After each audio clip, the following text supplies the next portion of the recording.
Alright guys, so question 5 wants you to determine the major product for the following reaction. And so going down our flowchart, we automatically run into a problem, and that's that we do not have a good leaving group in this compound because we have a hydroxide, which is not a good leaving group. And so our flowchart would tell us that we have no reaction, but clearly we are going to have a reaction here. And that first reaction that's going to occur is actually going to be an acid-base reaction, which is going to give us a good leaving group. So our hydroxide, that's going to be our base, whereas a hydrogen bromide is going to be our acid. So that's where our acid-base reaction comes from. And what's going to happen there is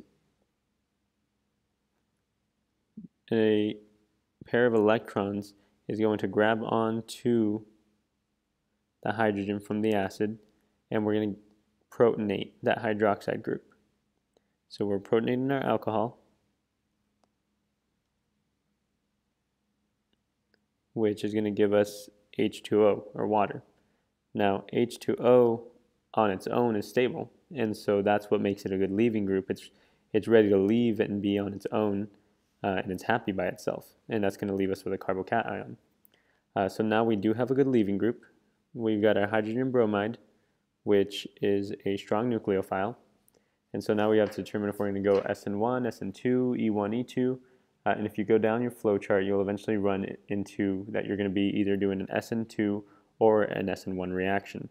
And so just some general rules regarding the bromination of alcohols is that if you have a primary alcohol, you're going to be doing SN2. If you have a secondary alcohol like we do here, you're going to be doing either SN1 or SN2. And then if you have a tertiary alcohol, you'll be doing SN1. Just some things to remember too. SN1, SN2 reactions, those happen in one step, and that's going to give you inversion of what configuration you have. And then SN1 reactions, those happen in two steps, and that's going to end up giving you a racemic mixture. So the way I remember it, SN2 is one step, 2, 1, and then SN1 is two steps, 1, 2. All right, so going back to our problem, we've got a secondary alcohol, and so another key rule of thumb is that when you have secondary, assume SN1. Even though you can do SN1 or SN2, assume SN1 because there's likely going to be some rearrangement.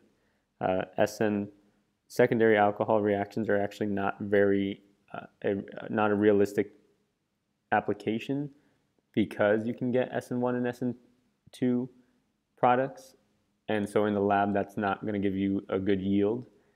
But they are very good questions for exams. So now we determine we're going to go SN1 in this case. And so now, first step of SN1, leaving group leaves. And we're going to get our carbocation. Then water is now on its own, nice and stable. So the next thing we want to look for before we do our nucleophilic attack, which is our second step of SN1, is we're going to look for rearrangement. And so that means we're either going to look for a hydride shift, a methyl shift, or a ring expansion. In this case, we do have a hydrogen hanging out over here in the adjacent carbon. We also have 3 other hydrogens hanging out over here. But if we are going to move the carbocation to either here or here, we're going to be happier in this location where we'll have a tertiary carbocation. So what's going to occur is that we're going to shift that hydrogen over to this location. That's going to give us a compound, a carbocation, that is going to look like this, with the hydrogen now hanging out over here.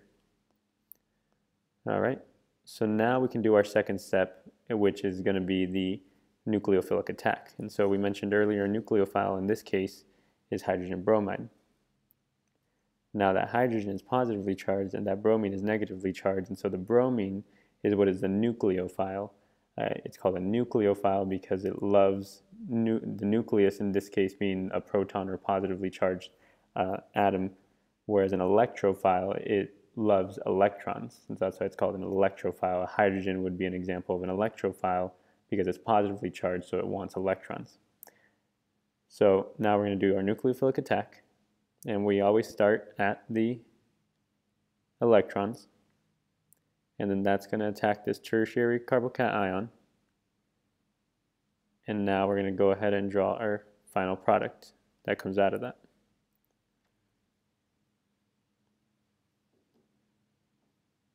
So now that we've drawn our product, and usually I try to solve the problems without looking at the answer first, because in this way, if I know I'm doing the right steps in my reasoning, then that way when I look back at the answers, I can determine whether it is there or not, and if I've done the right thing. So in this case, this is right here, and so our answer in this case would be D. Now, something to note here also is that you don't have any stereochemistry on that bromine. And the reason is, and you would expect it though, because you're doing an SN1 reaction, which gives you racemic mixture.